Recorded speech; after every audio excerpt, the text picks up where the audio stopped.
Buen día, chicos. Hoy día vamos a hablar sobre la literatura medieval española, ¿no? O sea, una literatura antigua.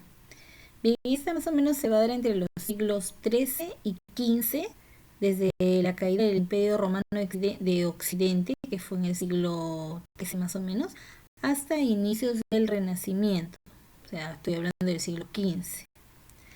Eh, Esta literatura se va a dar en la Edad Media, por decirse medieval, en la Edad Media. ¿Y qué pasaba en esa Edad Media? ¿Quién era el que mandaba? El señor feudal, porque se estaba dando el feudalismo.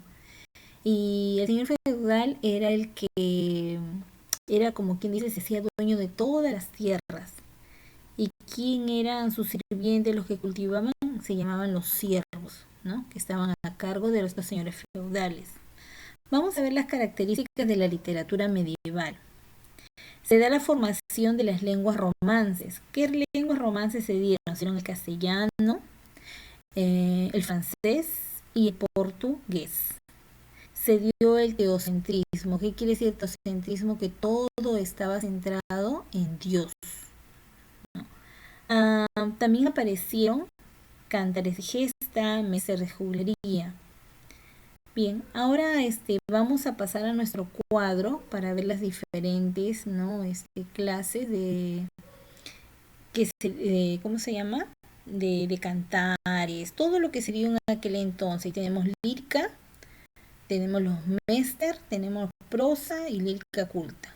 Primero comenzamos con la lírica popular, que era la lírica que ya habíamos trabajado en clases anteriores, ¿no? Dice la lírica popular que eran composiciones breves, eran anónimas. Dice que se transmitían oralmente con repeticiones y paralelismos. Acá tenemos, dice, los harchas, las cánticas y los villancicos, que también lo hemos visto en la clase anterior. Pasamos al mester de juglaría.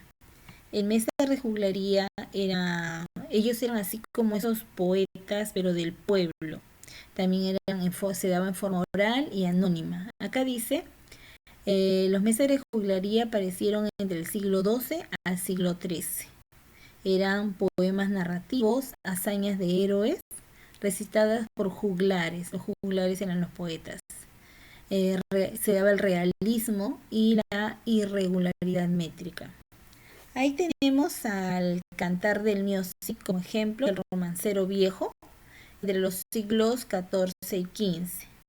Si hablamos del cantar del Music, ahí nos va a hablar de los esfuerzos que hizo el Cid para recuperar el honor perdido y luego ser perdonado por el rey. ¿Cómo se llamaba el rey en ese entonces? El rey Sexto.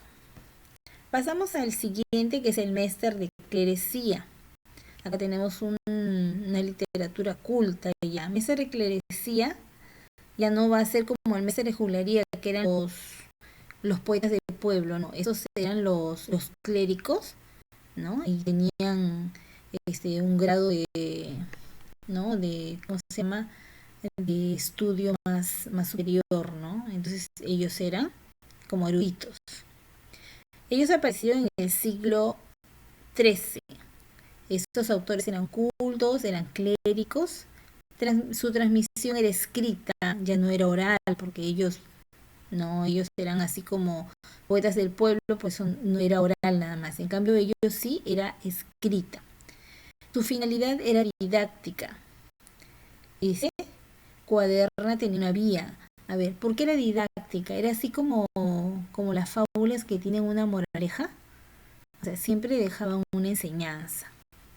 Ahí tenemos los libros, los milagros de Nuestra Señora, ¿no? ¿Quién lo escribió? Gonzalo de Berceo. Esos milagros eran unos cuadernos con 25 milagros, en los cuales lo escribió ¿quién? Gonzalo de Berceo. Y tenemos el libro de Buen Amor, que fue escrita por Juan Ruiz Arcipreste de Ita. Aquí va a exaltar las distintas dimensiones del amor. Pasamos a la prosa medieval. Dice que va a tener un desarrollo tardío, gracias a Alonso X, también conocido como el Sabio. Ahí tenemos al conde Lucanor.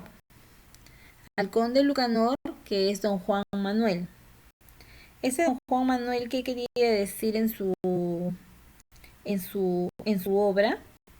En el conde Lucanor, el conde Lucanor era una elegía dedicada a, ¿no?, a dar relatos, a mezclar sentencias, refranes y otros.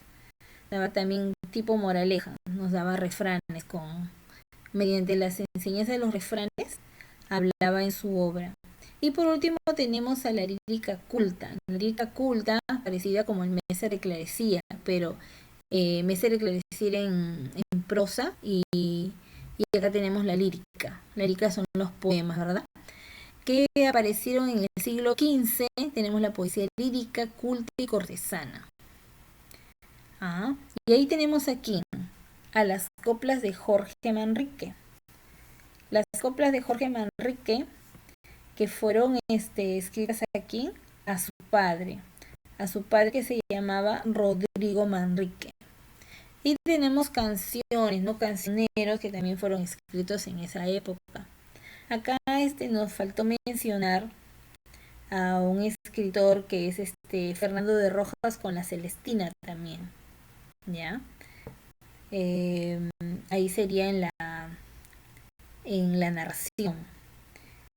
¿De qué trataba Nos hablaba sobre mezclar el teatro con la novela. Bien, chicos, esto es todo sobre literatura medieval. Traten de copiar este cuadrito en su cuaderno y también lo que les he mandado ahí en PDF para que lo copien en su cuaderno. Que tengan un lindo día.